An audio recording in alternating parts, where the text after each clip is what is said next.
परमपूज्य बोधिसत्व महामानव युगंधर विश्वरत्न ज्ञानसागर आणि संविधानाचे प्रमुख डॉक्टर बाबासाहेब आंबेडकर यांच्या अतिशय अभ्यासपूर्ण लेखणीतनं हा जो ग्रंथ निर्माण झालेला आहे, बुद्ध आणि त्यांचा धम्म. बुद्ध आणि त्यांचा धम्माचं वाचन आणि विश्लेषण करण्याचा मी रोज प्रयत्न करत असतो. आपण आजही तो बुद्ध आणि त्यांचा धम्म काय आहे, काय सांगतो आहे, ते नीट समजून घेण्याचा प्रयत्न करू. सुखो बुद्धाणमुपादो सुखा सद्धम्म बेसणा सुखा संगस्स सामग्री समगान तपो सुखो. सुखद बुद्धांचा जन्म, सुखकर सद्धम्मोपदेश, सुखकर संघ एकता, सुखद समूह तपस्या. बुद्धांच्या या समर्पणाच्या संदर्भाने आपण या ग्रंथामध्ये अनेक गोष्टी बघत आलेलो आहोत, यापुढेही बघणार आहोत. बंधू भगिनींना आपण काल बघितलं होतं की सिद्धार्थ गौतमाने या संघामध्ये युद्धात भाग घेणार नाही असं स्पष्टपणे संघ सेनापतीला सांगितलं. परंतु संघ सेनापती म्हणतो की तू या संघामध्ये जेव्हा प्रवेश केला त्यावेळेला तू ज्या अटी आणि शर्ती ऐकलेल्या होत्यास त्या जर तू पूर्ण केल्या नाहीस तर निश्चितपणे आम्ही तुला देहदंडाची शिक्षा करू किंवा तुझ्या आई वडिलांना बहिष्कृत करू, त्यांची जमीन जुमला शेती हे आम्ही संघामध्ये जमा करून घेऊ, वृद्धापकाळी म्हातारपणी त्यांच्या जीवाचे हाल होतील अशी व्यवस्था होईल. आणि या सगळ्या गोष्टी ऐकल्याच्या नंतर सिद्धार्थ गौतम या संघाला उद्देशून म्हणतो, कृपा करून माझ्या कुटुंबियांना शासन करू नका. सामाजिक बहिष्काराच्या आपत्तीत लोटून त्यांना दुःख देऊ नका. त्यांच्या उपजीविकेचे एकमेव साधन असलेली त्यांची शेती हिरावून घेऊ नका आणि त्यांची उपासमार करू नका. ते निरपराध आहेत, त्यांचा कुठला काय अपराध आहे? तुमच्या अटी आणि शर्ती मी मोडलेल्या आहेत. अपराधी मी आहे. मी सैन्यात किंवा युद्धात सहभागी होण्याच्या विरुद्ध आहे. माझ्या आई वडिलांनी काय केलं ते वृद्ध आहेत, त्यांची अशी वाईट अवस्था करू नका. ते तर निरपराधच आहेत. अपराधी मीच आहे. माझ्या अपराधाची शिक्षा मला एकट्यालाच भोगू द्या. अपराध मी केला आहे, त्याची शिक्षा मला भोगू द्या. मला देहांताची वा देशत्यागाची यापैकी तुम्हाला योग्य वाटेल ती शिक्षा द्या. मी माझा देह अर्पण करायला तयार आहे. किंवा तुम्ही मला जर देश त्याग करण्यासाठी सांगत असाल तर मी देश त्यागाला सुद्धा तयार आहे. ती शिक्षा मी आनंदाने स्वीकारेन. याविषयी कोशलाधिपतीकडे मी मुळीच याचना करणार नाही, याचे मी आपणास अभिवचन देतो. म्हणजे कोशलाधिपती ज्याचं वरदहस्त या ठिकाणी या दोनही कुळांवरती आहे आणि या दोनही कुळांना हा राजा कोशलाधिपती जे सांगेल ते यांना ऐकावं लागेल. त्याने एखाद्याच्या मृत्यूदंडाची शिक्षा माफ करायचं म्हटलं तर क्षणात तो तसं करू शकेल आणि त्याला कोणी विरोध करू पण शकणार नाही, कारण त्याचं वरदहस्त या दोनही कुटुंबांवरती किंवा परिवारांवरती आहेच.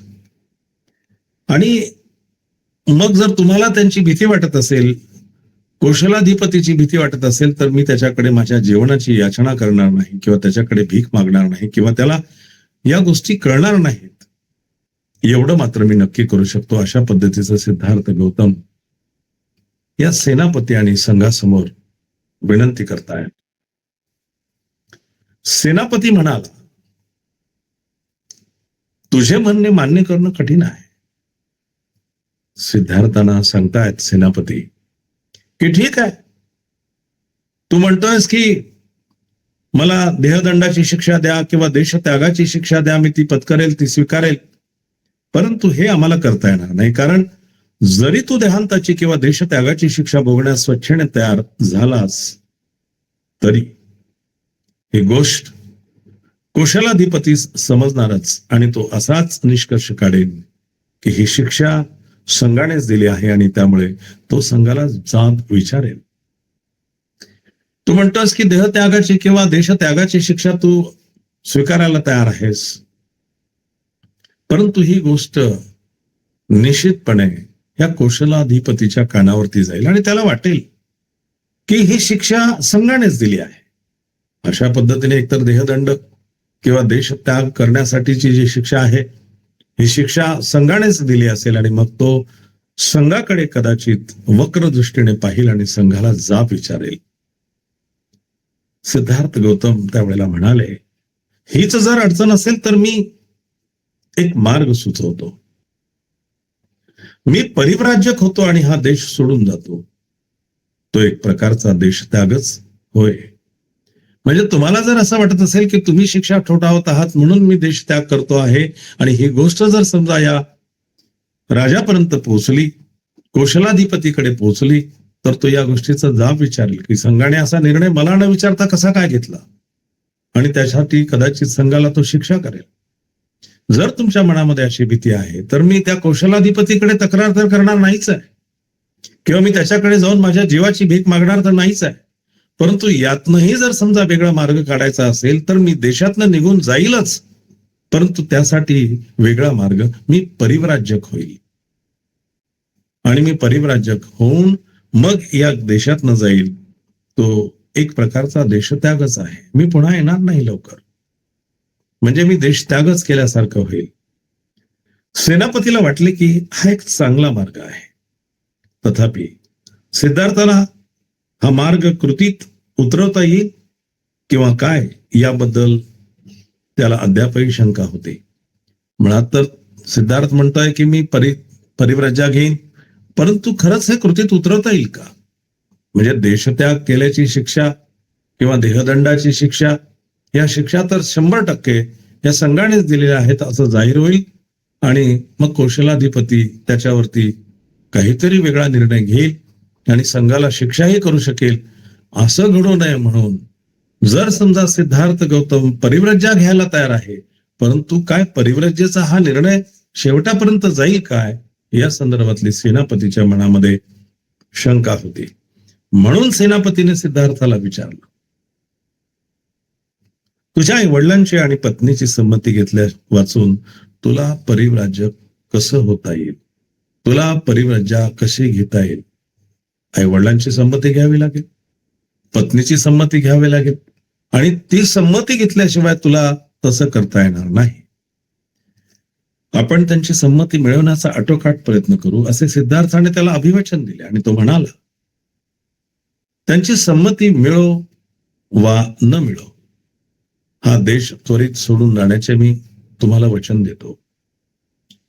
कदाचित माझे आई बाबा, माझी पत्नी मला परिव्राज्या घेण्यासाठी संमती देणार नाहीत. मी संपूर्णतः प्रयत्न करणार आहे, आटोकाट प्रयत्न करणार आहे, त्यांना समजावून सांगेन, त्यांची संमती मिळवेन आणि समजा यदाकदाचित त्यांनी मला संमती दिली नाही तरी सुद्धा, त्यांची संमती मिळाली नाही तरी मी तत्काळ हा देश सोडून जाण्याचे आपल्याला वचन देतो. सिद्धार्थाने सुचवलेला मार्ग हाच या बिकट समस्येतून सुटण्याचा उत्तम मार्ग आहे असे संघाला वाटले आणि त्याने ते मान्य केले. म्हणजे संघाचा निर्णय ठाम होता युद्ध करायचं आहे. आणि युद्ध करण्यासाठी आता सिद्धार्थाने सांगितलं की मी युद्धात भाग घेणार नाही, कारण युद्धातनं त्याची परिणिती, त्याचे परिणाम जे आहेत ते फलदायी नाही आहेत. युद्धाचेच बिजर होणार आहे. मग आता तुम्ही त्यांच्याशी युद्ध कराल, पुन्हा काही दिवसांनंतर त्यांना तुमच्या या युद्धाबद्दल राग येईल आणि मग ते पुन्हा युद्धासाठी तयार होतील. अर्थात तुम्ही आज ज्या पद्धतीचा विचार करता आहात, उद्या पुन्हा समोरची व्यक्ती त्याच पद्धतीचा विचार करून युद्ध शेवटपर्यंत म्हणजे कधीही थांबणार नाही. मग त्यापेक्षा प्रेमानेच जर समजा आपण त्यांची मनं जिंकण्याचा प्रयत्न केला आणि त्यांच्याशी जर सुसंवाद केला तर कदाचित ही गोष्ट इथेच मिटू शकेल. परंतु शाक्यांना हे मान्य नव्हतं. ते म्हणाले की आम्हाला हे बिलकुल मान्य नाही आणि आम्हाला युद्धच करायचं आहे आणि तो एकदाचा विषय संपवून टाकायचा आहे. या मानसिकतेने त्यांनी युद्धाची तयारी करायला सुरुवात केली. परंतु सिद्धार्थ गौतम या युद्धामध्ये सहभाग नोंदवणार नाही असं सांगितल्याच्या नंतर संघात प्रवेश करताना अनेक वेगवेगळ्या प्रकारच्या अटी होत्या. संघावरती संकट आल्यानंतर आपण तन मन धनाने संघाच्या संकटातनं संघाची मुक्ती व्हावी याच्यासाठी प्रयत्न करणार. निश्चितपणे या सगळ्या अटी आणि शर्ती ज्या आहेत त्या संघ सेनापतीने सिद्धार्थाला सांगितल्या आणि सिद्धार्थ त्या अटींप्रमाणे आता एकतर देहदंडाची शिक्षा किंवा देशत्यागाची शिक्षा, परंतु देशत्याग आणि देहदंडाच्या शिक्षेनंतर कौशलाधिपती या सगळ्यांवरती प्रश्न विचारेल तेव्हा उत्तर देणं अवघड होईल.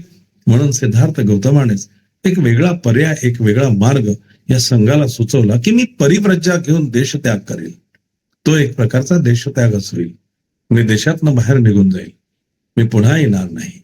अशा पद्धतीने सिद्धार्थ गौतमाने परिव्रज्या घेण्याच्या संदर्भाने जेव्हा विचार मांडला तेव्हा आईवडिलांची परवानगी घेतल्याशिवाय कसं काय देशत्याग करता येईल, पत्नीची परवानगी घेतल्याशिवाय कसं काय देशत्याग करू शकतो, हा प्रश्न सेनापतीने मांडला. आणि नंतर सिद्धार्थ गौतमाने सांगितलं की माझ्या आई बाबा, माझी पत्नी, मी यांना माझ्या परीने प्रयत्न करून त्यांच्याकडनं परवानगी घेईनच, पण त्यांनी दिली नाही तरी सुद्धा मी तुम्हाला वचन देतो की मी देशत्याग लवकरच करेन, देश सोडून लवकरच जाईन असे वचन देतो. आणि या पद्धतीने या अतिशय बिकट अशा समस्येतनं मार्ग निघाला आणि मग तो सगळ्यांनी मान्य पण केला. सभेचे कार्य संपल्यानंतर संघ सभा विसर्जित होण्यापूर्वीच एक तरुण शाक्य आपल्या जागेवरून उठून उभा राहिला आणि म्हणाला, कृपा करून माझं म्हणणं ऐका, मला काही महत्वाची गोष्ट सांगायची आहे. निश्चितपणे सभा विसर्जित झाली आणि त्या आधीच क्षणभर आधीच एक तरुण शाक्य तरुण उभा राहिला आणि म्हणाला की माझी एक शंका आहे, मला काही सांगायचं आहे आणि ते फार महत्वाचं आहे. बोलण्याची परवानगी मिळाल्यावर तो म्हणाला, सिद्धार्थ गौतम आपले वचन पाळील आणि त्वरित देशत्याग करील याबद्दल मला शंका नाही. सिद्धार्थ ज्या पद्धतीने म्हणतो आहे की मी परिव्रज्या घेऊन देशत्याग करेल आणि तो ते करेलच याबद्दल मला शंका नाही आहे. कृपा करून माझं म्हणणं ऐका, मी जे सांगतो आहे त्याकडे लक्ष द्या. तथापि एकच प्रश्न आहे की ज्याच्यामुळे माझे समाधान होत नाहीये. प्रश्न एक आहे, महत्वाचा आहे आणि त्या प्रश्नाचं उत्तर मला अजून समाधानकारक मिळत नाहीये. आता ज्या अर्थी सिद्धार्थ इथून लवकरच दृष्टीआड होणार आहे त्या अर्थी कोलियांविरुद्ध युद्धाची घोषणा ताबडतोब करण्याचा संघाचा विचार आहे काय? ठीक आहे, युद्ध होऊ नये म्हणून सिद्धार्थ गौतम परिव्रज्या घेऊन आता देशत्याग करतो आहे, परंतु मग सिद्धार्थाने देशत्याग केल्यानंतर लगेचच तुम्ही युद्ध पुकारणार आहात का? तसा तुमचा विचार आहे का? संघाचा विचार आहे का? या प्रश्नाचा संघाने अधिक विचार करावा अशी माझी इच्छा आहे. तो तरुण म्हणतोय की यावरती संघाने विचार करावा अशी माझी खूप इच्छा आहे. काहीही झाले तरी सिद्धार्थ गौतमाच्या देशत्यागाची माहिती कौशलाधिपतीला कळणारच. जर कोलियांविरुद्ध शाक्यांनी इतक्यात युद्ध पुकारले तर कोलियांशी युद्ध करण्याच्या विरुद्ध सिद्धार्थ असल्यामुळेच त्याला देशत्याग करावा लागला असे कौशलाधिपतीला वाटेल. हे आमच्या दृष्टीने चांगले ठरणार नाही. निश्चितपणे कोलियांच्या विरुद्ध युद्ध करण्यासाठी सिद्धार्थ गौतमाचा विरोध आहे, परंतु तरी सुद्धा सिद्धार्थ गेल्याबरोबरच जर आपण युद्ध करण्याचा प्रयत्न केला तर कोलियांविरुद्ध शाक्यांनी इतक्यात युद्ध पुकारले तर कोलियांशी युद्ध करण्याचा सिद्धार्थ विरोधात होता आणि त्याच्यामुळेच त्याला देशत्याग करावा लागला, ही गोष्ट कुशलाधिपतीला समजल्या वाचून राहणार नाही. आणि जर ही गोष्ट त्यांना समजली की देशातल्या एका तरुणाला, सिद्धार्थ गौतमाला, युद्ध होऊ नये अशी इच्छा असताना सुद्धा त्याला देशत्याग करावा लागला, देश सोडून जावा लागला, इतकी वाईट परिस्थिती निर्माण होईपर्यंत माझ्यापर्यंत ह्या घटना घडल्या आल्याच कशा नाहीत, म्हणून ज्या राजाचा, ज्या कुशलाधिपतीचा वरदहस्त या शाक्य आणि कोलियांवरती आहे, तो जाब विचारल्याशिवाय राहणार नाही. आणि मग त्याचं उत्तर देणं फार कठीण होईल. मग कदाचित तो नरसंहार करू शकेल, अशा प्रकारची भीती एका तरुणाच्या मनात उठली. आणि त्या तरुणाने सांगितलं की सिद्धार्थ गौतम तर परिव्राज्य घेऊन देशत्याग करेलच, मला त्याबद्दल काही शंका वाटत नाही. परंतु त्यानंतर उद्भवणारी जी गोष्ट आहे, या कौशलाधिपतीला समजल्यानंतर तो काय करेल याचाही आपण सगळ्यांनी विचार करणं नितांत गरजेचं आहे. आणि ते आपल्यासाठी चांगलं ठरणार नाही. म्हणून मी पुन्हा सुचवतो की सिद्धार्थ गौतमाचा देशत्याग व कोलियांशी प्रत्यक्ष युद्धाचा प्रारंभ यांच्यात काही काळ जाऊ द्यावा. ठीक आहे, सिद्धार्थ गौतमाला आता निघून जाऊ द्यावं, त्याला परिव्रजा घेऊ द्यावी, देशत्याग करू द्यावा. परंतु तत्काळ या कोलियांशी आपण युद्ध जर समजा पुकारलं तर ते चुकीचं ठरेल. त्यामुळे मध्ये काही काळ जाऊ द्यावा, ज्या कारणाने या कौशलाधिपतीच्या मनामध्ये कुठलीही शंका निर्माण होणार नाही की सिद्धार्थ परिव्रजा घेऊन का गेला असेल, आणि त्याला जाऊन बराच काळ झालाय, युद्ध तर आता निघालाय, मग युद्धाचा आणि या सिद्धार्थाच्या परिव्रजेचा किंवा देशत्याग करण्याचा अर्थार्थी काही संबंध नाही, असा कौशलाधिपतीचा समज होईल. आणि त्यामुळे कुठलीही समस्या निर्माण होणार नाही, अडचण आपल्याला येणार नाही, असं हा तरुण सुचवतो. आणि तो या संघाला अशा पद्धतीने मार्ग दाखवतो. संघाला पटले की ही फारच महत्वाची सूचना आहे आणि तात्कालिक निर्णयाच्या दृष्टीने ही सूचना स्वीकारण्याचे संघाने मान्य केले. अगदी आयत्या वेळेवरती आलेली सूचना आहे, तरी सुद्धा ती महत्वपूर्ण आहे की त्याच्यामुळे काही गैरसमज होणार नाहीत आणि आपल्यावरती पुन्हा वेगळं संकट उद्भवणार नाही. या अनुषंगाने या संघाने या तरुणाची ही जी सूचना आहे ती एकमताने स्वीकारली. अशा प्रकारे शाक्य संघाची ही दुःख पर्यवसायी सभा संपली आणि ज्यांचा युद्धाला विरोध होता परंतु तसे सांगण्याचे ज्यांना धैर्य नव्हते, अशा अल्पसंख्य सदस्यांनी या भयानक परिणामांच्या आपत्तीतून पार पडल्याबद्दल सुटकेचा निश्वास सोडला. काही काळ का होईना युद्ध आता टळले, कारण युद्ध नको असं वाटणारे पण अनेक लोक असतात. त्यापैकी इथेही काही लोक होते की युद्ध नको व्हायला, युद्ध झाले तर फार मोठ्या प्रमाणामध्ये रक्तपात होतो, आपली माणसं मरतात, त्यांची माणसं मरतात आणि युद्धातनं कुठलं समाधान तरी कधी सापडलंय का? युद्ध समाधानासाठी नसतंच, ते विध्वंसक असतं आणि तशा प्रकारचा विध्वंस पुन्हा होईल या पद्धतीची भीती ज्यांच्या मनामध्ये आहे त्यांना असं वाटतं की बरं झालं, युद्ध आता लांबलं, काही का होईना, पुढे होईल का न होईल ते नाही माहिती, परंतु जे आजच आपल्यावरती युद्ध करण्याचं संकट येणार होतं ते आता टळलेलं आहे आणि म्हणून ते निश्वास सोडत आहेत. शाक्य संघाच्या सभेत जे काही घडले त्याचा वृत्तांत सिद्धार्थ गौतम घरी परतण्यापूर्वी बराच वेळ अगोदर राजवाड्यात पोहोचला होता. सिद्धार्थ गौतमाने काय निर्णय घेतला? परिव्रजा घेऊन देशत्याग करायचा निर्णय घेतला. जे जे काही घडलं ते सर्व राजा शुद्धोधनाच्या महालापर्यंत सिद्धार्थ गौतम घरी पोहोचण्याच्या आधीच सर्व गोष्टी इत्तमभूत पोहोचल्या होत्या. कारण घरी परतताच सिद्धार्थ गौतमाने पाहिले की त्याचे माता पिता रडत आहेत व ते फार दुःखमग्न झाले आहेत. एखादा तरुण मुलगा 29-30 वर्षांचा मुलगा घर सोडून जातोय आणि तो पुन्हा आपल्याला दिसणार नाही, ही गोष्ट किती भयानक आहे. त्यांच्यासाठी जे वयोवृद्ध आहेत त्यांच्यासाठी तर निर्विवाद ती खूप दुःखद आहे आणि त्यांना अनेक पुत्र असते तर गोष्ट कदाचित वेगळी राहिली असती, परंतु त्यांना एकच पुत्र आहे आणि तो आता घर सोडून जातो आहे. शुद्धोधन राजा म्हणाला, आम्ही युद्धाच्या परिणामाची चर्चा करीत होतो, पण तू या थरापर्यंत जाशील हे मला कधीच वाटले नाही. आम्ही विचार करत होतो की युद्ध जर झालं तर काय होईल, आपल्याकडचे किती लोक मरतील, त्यांच्याकडचे किती मरतील, सगळा रक्तपात होईल, किती वाईट होईल, किती अनर्थ होईल, आणि युद्ध झालंच नाही तर किती बरं होईल. अशा प्रकारचा युद्धांच्या परिणामाचा आम्ही विचार करत होतो. परंतु तू या थरापर्यंत जाशील याचा आम्ही कधीही विचार केला नाही. सिद्धार्थाने उत्तर दिले, मला सुद्धा या गोष्टी या थराला जाऊन पोहोचतील असे कधी वाटलेच नव्हते. शांततेच्या समर्थनासाठी माझ्या युक्तिवादाने मी शाक्यांचे मने वळवू शकलो नाही. मी त्यांची मने वळवेल असं मला वाटत होतं, परंतु ते मी करू शकलो नाही. मला आशा होती. दुर्दैवाने आपल्या सेनाधिकाऱ्याने आपल्या लोकांच्या भावना अशा काही चेतवल्या की माझ्या म्हणण्याचा त्यांच्यावर काही एक परिणाम झाला नाही. मला असं वाटलं होतं की त्यांची मने मी वळवेन आणि शांततेने सगळ्या गोष्टी व्यवस्थितरित्या पार पडतील असं माझ्या मनात होतं. मी त्यांच्या मनामध्ये त्यांची मनं वळवण्याचा प्रयत्न केला, परंतु ते मी पूर्ण करू शकलो नाही किंवा त्यात मला यश आलं नाही.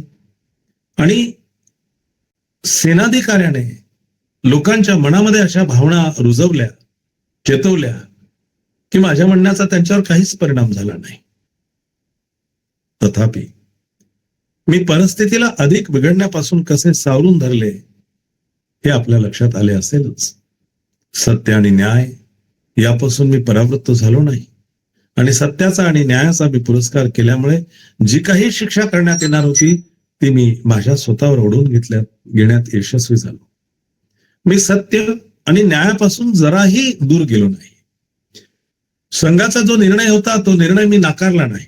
संघाच्या निर्णयाचं मी स्वागतच केलं आणि सत्य सोडलं नाही, न्यायापासून दूर झालो नाही, त्याचा मी पुरस्कारच केला. आणि जी काही शिक्षा करण्यात येणार होती ती मी माझ्या स्वतःवरच सोडून घेण्यात यशस्वी झालो. शुद्ध धनाने या योगाने समाधान झाले नाही. म्हणजे शुद्धोधन राजा स्वाभाविकच आपला पुत्र जर समजा आपलं घरच सोडून निघून जातोय तर या अशा योगाने कुठलं समाधान होणार आहे. शुद्ध धनाचेही त्यामुळे समाधान झाले नाही. ते म्हणाले, आमचे काय होणार याचा तू विचार केलाच नाहीस. तू असा घर सोडून निघून जाणार आणि त्यानंतर तू गेल्यानंतर आमचे काय होईल याचा तू विचारच केला नाहीस. सिद्धार्थ उत्तरतायत, सिद्धार्थ म्हणतायत, पण मी याच कारणामुळे परिव्राजक होण्याचे स्वीकारले. शाक्यांनी जर तुमची जमीन जप्त करण्याची आज्ञा दिली असती तर त्याचा काय दुष्परिणाम झाला असता याचा तर आपण विचार करा. जर समजा मी असा निर्णय घेतला नसता तर शाक्यांनी कदाचित तुमची जमीन हिसकावून घेतली असती, तुमच्यावरती बहिष्कार टाकला असता आणि त्यांनी जमीन अर्थात तुमच्या उदरनिर्वाहाचा जो मार्ग आहे तोच त्यांनी खंडित करून टाकला असता. तर त्याचे काय परिणाम झाले असते, काय तुम्ही याचा विचार केलाय? सिद्धार्थ त्याच्या वडिलांना सांगतायत. आणि पण तुझ्याशिवाय आम्हाला या जमिनीचा काय उपयोग? स्वाभाविकच आहे, तरुण मुलगा घर सोडून जातोय, मग ह्या जमिनीला आम्ही काय करणार आहोत? ही जमीन आमच्या काय उपयोगाची? तुझ्याशिवाय त्याचा आम्हाला काय उपयोग? शुद्धधन राजा अतिशय आकरुंदून असं म्हणाले, सगळ्या कुटुंबानेच हा शाक्यांचा देश सोडून तुझ्याबरोबर अज्ञातवासात का जाऊ नये? म्हणजे हा परिवार जो आहे आपला, संपूर्ण परिवारच आम्ही या शाक्यांचा देश सोडून द्यायला तयार आहोत. आम्ही तुझ्याबरोबर जंगलात अरण्यात यायला तयार आहोत. आणि आम्ही तसं का करू नये? आमचा तरुण मुलगा, आमच्या म्हातारपणाच्या जीवनाचा आधार, आमच्या म्हातारपणाची काठी, आणि तीच आम्हाला सोडून जात असेल तर आमचा उपयोग काय इथे राहून? हे शेती, वाडी, घर, बंगला किंवा हा महाल, हा राजवाडा, हे सगळं आमच्या काय उपयोगाचं? तर मग आम्ही असा विचार करतो आहे की आम्हीच तुझ्याबरोबर जंगलात का जाऊ नये? रडत असलेली प्रजापती गौतमी शुद्धधनाच्या म्हणण्याला साथ देत म्हणाली, हेच बरोबर आहे. तू आम्हाला अशा स्थितीत टाकून एकटा कसा काय जाऊ शकतोस? म्हणजे आमच्यावरती आता म्हातारपण आलेला आहे, आम्ही आता वयोवृद्ध झालेलो आहोत. आमच्या जगण्या मरणाचा आधार तू आहेस, आणि असं असताना सुद्धा तू आम्हाला अशा परिस्थितीत टाकून जाण्याचा विचार करतोयस, तो कसा? आणि सिद्धार्थ म्हणाला, आई, तू क्षत्रियांची माता आहेस, हे तू आजपर्यंत मला सांगत आली आहेस, हो की नाही? म्हणजे मी क्षत्रिय आहे आणि तू माझी माता आहेस, या संदर्भाने आजपर्यंत तू मला नेहमी सांगत आली आहेस.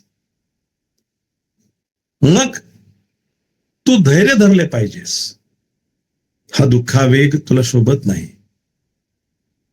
मी रणांगणावर जाऊन जर समजा मेलो असतो तर तू काय केले असतेस? युद्धभूमीवरती, रणांगणावरती जर जाऊन समजा माझा मृत्यू आला असता तर तू काय केले असतेस? आजवर तर तू मला हेच सांगत आलीस ना की क्षत्रियाने लढलं पाहिजे, युद्ध केलं पाहिजे, पुरुषार्थ दाखवला पाहिजे. या सगळ्या गोष्टी करत असताना जर समजा रणांगणावरती मला मृत्यू आला असता तर तू काय केलं असतं? आणि तू तेव्हाही अशीच रडत बसली असतीस काय?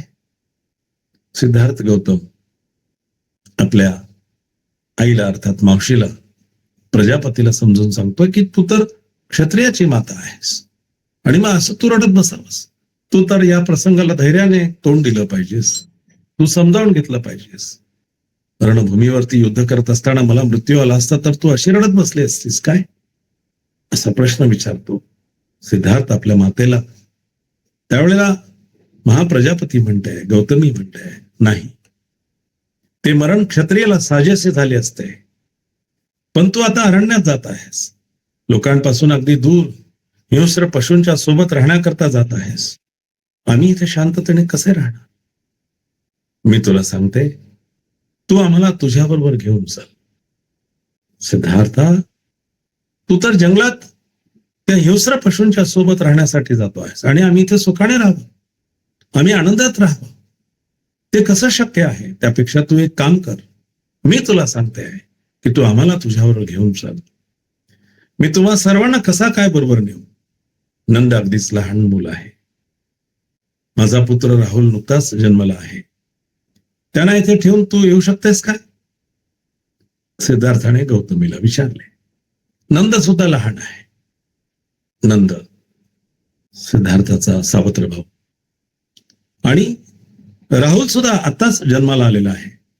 तू यांना इथे ठेवून माझ्याबरोबर येऊ शकतेस का? याने गौतमीचे समाधान झाले नाही. तिचे म्हणणे होते की आपण सर्वजण शाक्यांचा देश सोडून कौशलाधिपतीच्या संरक्षणाखाली राहण्याकरता कौशल देशात जाऊन राहू शकू. ठीक आहे, शाक्यांना मान्य नाही ना, ते या युद्धासाठी पुढेच जात आहेत, ते युद्ध होईलच अशी त्यांनी परिस्थिती निर्माण केली आहे. आणि मग आपण एक काम करू, आपण या शाक्यांचा देश सोडून देऊ आणि आपण कौशलाधिपती त्याच्या राज्यामध्ये जाऊन नक्कीच राहू शकू. पण आई, सर्व शाक्यजण काय म्हणतील? सिद्धार्थाने प्रश्न केला. याला ते देशद्रोह नाही का समजणार? म्हणजे तुम्ही देशावरती आता संकट आलेलं आहे, देश युद्धाच्या तयारीत आहे आणि युद्ध करण्याच्या परिस्थितीमध्ये तुम्ही देश सोडून निघून जात आहात. आपल्याला कल्पना आहे की देशावरती जेव्हा संकट येतं तेव्हा युक्रेन सारख्या छोट्याशा देशामध्ये जे लोक आपल्या उदरनिर्वाहासाठी दुसऱ्या देशांमध्ये जाऊन कामधंदा करत आहेत, आपल्या देशावरती संकट आलं तर मोठ्या संख्येने लोक पुन्हा युक्रेनमध्ये आले होते. रशिया आणि युक्रेनचं युद्ध आपल्याला माहिती आहे. अमेरिकेतनं, इंग्लंडमधनं, रशियातनं, फ्रान्समधनं जे जे लोक बाहेर देशामध्ये गेलेले होते सगळे पुन्हा आपल्या देशाला एक मजबूती मिळावी आणि आपलं देशाप्रती जे काही योगदान आहे ते आपल्याला देता यावं. आपलं बलिदान गेलं तरी चालेल, परंतु देश प्रथम आहे, अशा पद्धतीचा विचार करून लोक आपल्या आपल्या देशामध्ये मायदेशात परत आले होते. या ठिकाणी सिद्धार्थ गौतम प्रश्न विचारत आहे की देशावरती आता संकटाची परिस्थिती आहे, देश युद्धाला सज्ज होत आहे आणि अशा परिस्थितीमध्ये जर आपण देश सोडून गेलं तर तो देशद्रोह होणार नाही का? अशा पद्धतीचा प्रश्न सिद्धार्थ गौतम माता प्रजापतीला विचारतो आहे. आणि मग सिद्धार्थाने याच पद्धतीचा प्रश्न केला, शिवाय माझ्या परिव्रजेचे कारण कौशलाधिपतीला समजेल असे मी वाचेने वा कृतीने काही करणार नाही. अशी कुठलीही कृती करणार नाही की ज्याच्या माध्यमातून या कौशलाधिपतीला कळेल की मी का परिव्रजा घेऊन देशत्याग केला. मी त्यांना सांगणारही नाही आणि माझी अशी कुठलीही देहयष्टी किंवा देह म्हणजे शरीरातून माझ्या कृत्यातून त्यांना असं कळणार नाही की मी देशत्याग का केला किंवा परिव्रजा का घेतली. आणि अशा प्रकारचं मी वचनही दिलेलं आहे. मला अरण्यात एकट्यालाच राहावे लागेल हे खरे आहे, पण यात कुठले श्रेयस्कर अरण्यात राहणे की कोलियांच्या हत्येत सहभागी होणे. मुळात अरण्यात राहण्याचा निर्णय मी घेतला आहे. मग ह्या कोलियांच्या हत्येमध्ये मी सहभागी व्हावं की अरण्यात जाऊन राहावं, या दोनपैकी कोणते योग्य. पण ही घाई कशाला. शुद्धोधन मध्येच म्हणाले, शाक्य संघाने काही काळ युद्धाचा दिवस स्थगित करण्याचा निर्णय घेतला आहे. आता शाक्य संघाने काय निर्णय घेतला की काही दिवस आता युद्ध होणार नाही. मग असा निर्णय जर शाक्य संघाने घेतलाय तर तू आता का घाई करतोयस. तू आता निघण्याची तयारी का करतोयस. कदाचित युद्ध सुरू होणारच नाही. मग तू परिव्रजा का स्थगित करू नये. कदाचित आता स्थगिती मिळाली आहे आणि पुढे युद्ध होणार सुद्धा नाही. मग तू परिव्रजा का स्थगित करत नाहीस. कदाचित तुला शाक्यात राहण्याकरता संघाकडून अनुज्ञा मिळण्याचेही शक्य आहे. म्हणजे पुढे जर समजा युद्धजन्य परिस्थिती निर्माण झालीच नाही आणि युद्ध झालेच नाही तर तू शाक्य संघही कदाचित तुला आमच्या बरोबरच किंवा या शाक्य संघात राहण्याची अनुमती देऊ शकेल. अशा पद्धतीने राजा शुद्धोधन या सिद्धार्थ गौतमाची मनधरणी करण्याचा प्रयत्न करत आहेत. सिद्धार्थाला ही कल्पना रुचली नाही. सिद्धार्थ म्हणाले, मी परिव्रजा घेण्याचे वचन दिल्यामुळेच संघाने कोलियांच्या विरुद्ध युद्ध करण्याचे स्थगित केलेले आहे. मी त्यांना वचन दिलं की मी परिव्रजा घेतो, दुसरा मार्ग शोधून काढतो आणि दुसरा मार्ग म्हणजे परिव्रजा म्हणजे देशत्याग करण्याचा किंवा देहदंडाची शिक्षा घेण्याचा मार्ग सोडून मी परिव्रजा घेऊन देशत्याग करण्याचा विचार त्यांच्या समोर मांडला आणि त्यामुळेच त्यांनी युद्ध काही काळापर्यंत स्थगित केले आहे. मी परिव्रजा घेतल्यानंतर युद्धाची घोषणा मागे घेण्यास संघाला उद्युक्त करणे शक्य आहे. हे सर्व मी प्रथम परिव्रजा घेण्यावर अवलंबून आहे. जेव्हा मी परिव्रजा घेईल तेव्हाच कदाचित युद्धाच्या अनुषंगाने ते युद्ध केव्हा होईल या संदर्भातली घोषणा संघ करेल, शाक्य संघ करेल. जोपर्यंत मी परिव्रजा घेत नाही तोपर्यंत शाक्य संघाला हा निर्णय घेण्याचा वेळ मिळणार नाही. आणि मग हे सगळं काही माझ्या परिव्रजा घेण्यावरतीच अवलंबून आहे. मी वचन दिले आहे आणि मी ते पुरे केलेच पाहिजे. वचन भंगाचे परिणाम आपणाला व शांततेच्या पक्षाला दोघांनाही भयानक ठरतील. वचनभंग मी करणार नाही. मी वचन दिलं आहे, शाक्य संघाला वचन दिलं आहे की मी जेवढं शक्य होईल तेवढं लवकर परिव्रजा घेऊन हा देशत्याग करेन. आई, आता माझ्या मार्गात आड येऊ नकोस. मला आज्ञा दे आणि तुझे आशीर्वाद दे. जे घडत आहे ते चांगल्यासाठीच घडत आहे. सिद्धार्थ गौतम आपल्या मातेला सांगतो आहे, आई, आता तू माझ्या मार्गात आड येऊ नकोस. जे काही घडतं आहे ते चांगल्यासाठीच घडतं आहे असा विचार कर. गौतमी व राजा शुद्धोधन स्तब्ध झाले. गौतमी सिद्धार्थ यशोधरेच्या महालात गेला. तिला पाहून तो स्तब्ध उभा राहिला. काय बोलावे, कसे बोलावे हे त्याला सुचेनासे झाले. यशोधरेनेच स्तब्धता भंग केली. ती म्हणाली, कपिल वस्तू येथे संघाच्या सभेत काय घडले ते सर्व मला समजले आहे. सिद्धार्थाने विचारले, यशोधरा, मला सांग, परिव्रजा घेण्याच्या माझ्या निश्चयाबद्दल तुला काय वाटते. सिद्धार्थ गौतम यशोधरेला विचारतो आहे की मी परिव्रजा घेतो आहे याच्याबद्दल तुला काय वाटते.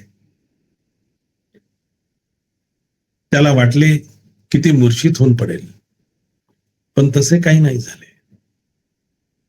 आपल्या भावनांवर संपूर्णपणे नियंत्रण ठेवून ती उत्तरली, मी आपल्या जागी असते तरी आणखीन दुसरे काय करू शकले असते? कोलियांविरुद्ध युद्ध करण्याच्या कामी मी निश्चितपणे भागीदारी झाले नसते.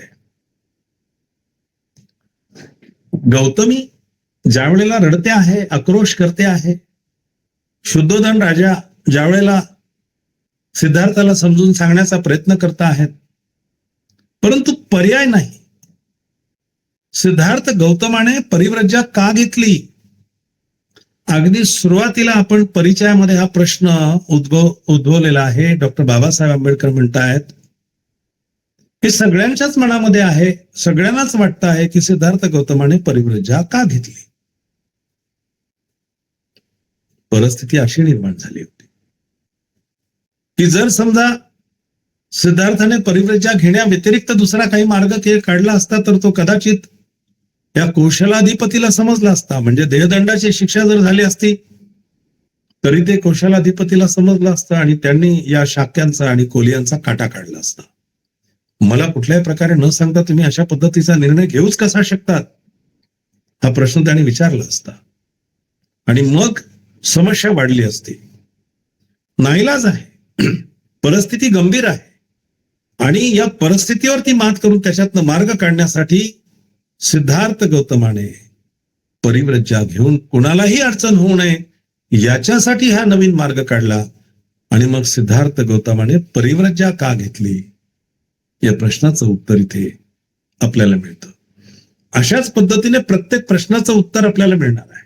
परंतु ज्या वेळेला सिद्धार्थ गौतम यशोधरेच्या दालनात जातात आणि यशोधरेसमोर जाऊन उभे राहतात, तर काय बोलू, कसं बोलू, कशा पद्धतीने तिला आता समजावून सांगू की मी परिव्रज्या घेऊन देशत्याग करण्याचा निर्णय घेतलेला आहे. परिस्थिती अतिशय भयंकर होती.